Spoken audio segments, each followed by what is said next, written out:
Kabbalah is the soul of the Torah. I know that there are people groping for its universal side, but at the core it's the soul of the Torah. There's the body of the Torah and the soul of the Torah. The body of the Torah is the definition of the rituals, why we do it, when we do it, how do we understand God's will that we put tefillin on every morning, what time it has to be put on, what time is it valid to put on, what time invalid, what time you say the Shema. All these, what's considered keeping Shabbos, what's considered violating Shabbos, all these do's and don'ts, they're the body of the Torah. But then there's a soul that breathes through all that. And that's what I was missing in my teens.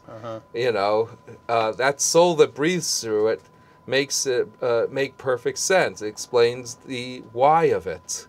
The Zohar says that Rabbi Shimon Bar Yochai, the author of the Zohar, says, with this book, the Jews will come out of exile with love, and they will not need the suffering that's predicted by the prophets in the pre-Messianic times. The teachings that are found in Kabbalah form the basis for what Mashiach will teach.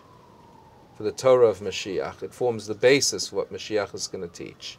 So therefore, as he approaches closer, we should be learning more of this material, and naturally more of it, Hashem is going to work things out that more and more of it will become available to study, because we're coming closer to this time. Do you feel that that's happening? Yeah.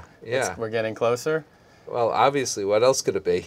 This is a feeling that a lot of people have, that we're now entering a period of enlightenment. Yeah.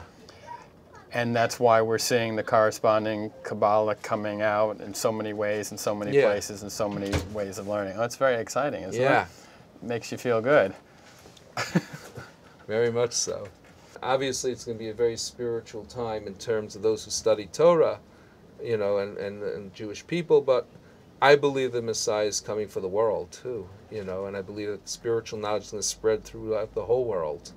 Chapter 21 of the first section, Likutei Maharan, Rabbi Nachman of Breslov, talks about all the nations praying together in the Holy Temple, shoulder to shoulder, and the knowledge of that the whole world will be growing exponentially. God's oneness is a perfect oneness.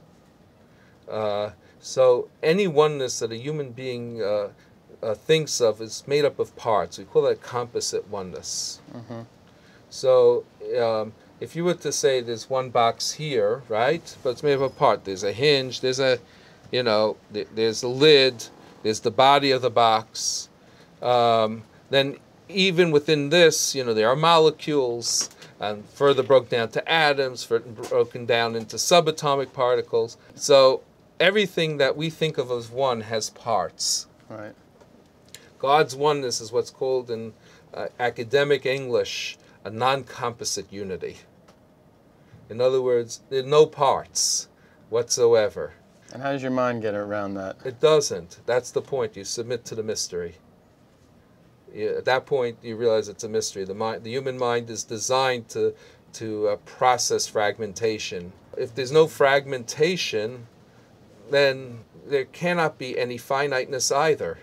So where's there room for anything finite ultimately? So finiteness must be a limitation of perception. Right.